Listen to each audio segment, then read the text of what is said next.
Wetlands back to Mission Bay are speaking in front of a panel hoping to impact the city's final decision.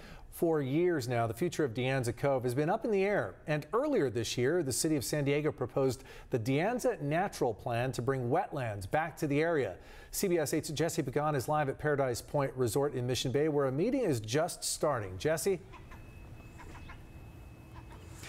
Carla, Marcella, since the city announced Anza Natural, several groups have been trying to strike that balance between recreation and nature. Right now, inside the ballroom behind me, the group from the San Diego Audubon, the Rewild Mission Bay Coalition, some of those members, along with other people and other groups like Friends of Campland, are inside there making their case to this panel of why they support or they're against turning Anza Cove into wetlands again.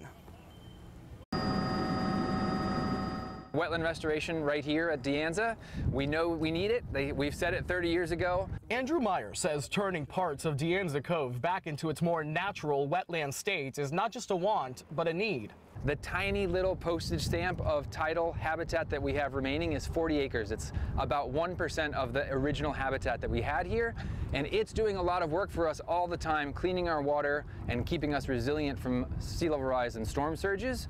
For months, he and his colleagues in the nonprofit San Diego Audubon's Rewild Mission Bay Coalition have been meeting with different groups to say their piece. They support the city of San Diego's amendment to the Mission Bay Park Master Plan called Anza Natural, and they had a similar plan of their own. The plan proposes turning this area back into mostly wetlands, but it hasn't been an easy sell for everyone. Why are we picking the north corner, which has a treasure of recreation? Several groups from campers to sports leagues worried the plan would push them into a small space or kick them out. Last week, many of them came to an agreement. Folks that are activating the baseball fields, softball fields, tennis courts, those user groups know that there's plenty of space for them to remain and even get better parks if they can trust the process.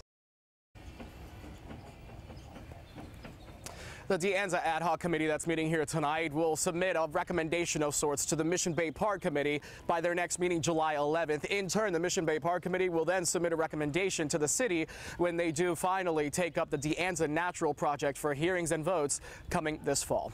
Live in Mission Bay, Jesse Pagan, CBS 8.